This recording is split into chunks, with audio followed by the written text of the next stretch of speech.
बच्चों, कैसे हैं आप लोग। आज हम पढ़ेंगे न्यूलैंड का अष्टक नियम। न्यूलैंड के अष्टक नियम रसायन विज्ञान के तत्वों के वर्गीकरण से संबंधित है।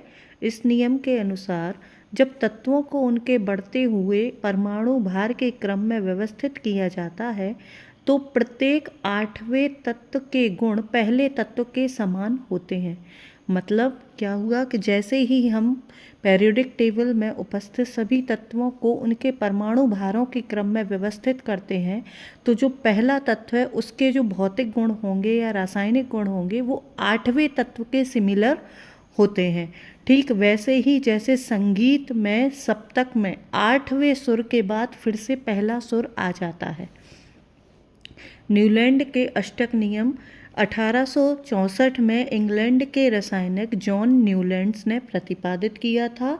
उन्होंने उनको परमाणु भार के बढ़ते हुए क्रम में रखा और प्रत्येक 8वें तत्व के गुण पहले तत्व के समान होते हैं यह बताया। जैसे हम पीरियोडिक टेबल में देखते हैं तो लिथियम के बाद 8वां तत्व आता है सोडियम। लिथियम का परमाणु क्रमांक है 3 और सोडियम का परमाणु क्रमांक है 11, लेकिन दोनों के गुण बिल्कुल सिमिलर होते हैं, एक जैसे होते हैं। इसी कारण प्रथम फर्स्ट ए ग्रुप में लिथियम के बाद सोडियम को रखा जाता है।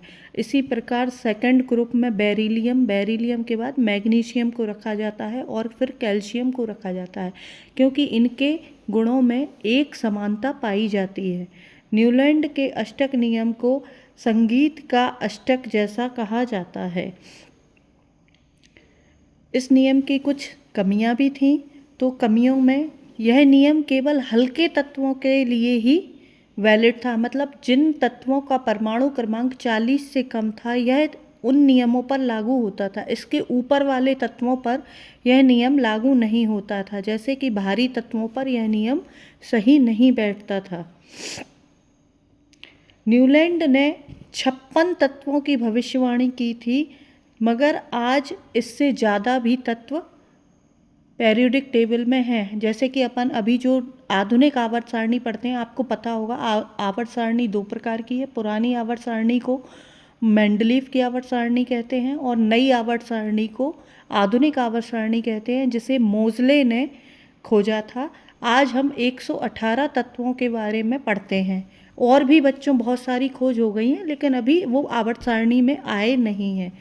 न्यूलैंड के अष्टक नियम ने जो निष्कर्ष दिए हैं वो निम्न प्रकार हैं। यह एक ऐतिहासिक प्रयास था जिसने तत्वों के गुणों में आवर्तता को पहचानने और वैज्ञानिकों को उसकी पेरियोडिसिटी के लिए ध्यान आकर्षित करने के लिए मोटिवेट किया। इसके आगे चलकर मेंडलीव आए। मेंडलीव की आवर्त सारणी हुई और मेंडलीव के बाद फिर वर्तमान आधुनिक आवर्त सारणी हुई वर्तमान में, जिसे हम मोज़ले की आवर्त सारणी कहते हैं। आपकी अभी 9th to 12th के लिए अपन मोज़ले की आवर्त सारणी ही पढ़ते हैं जो आज तक वैलिड है।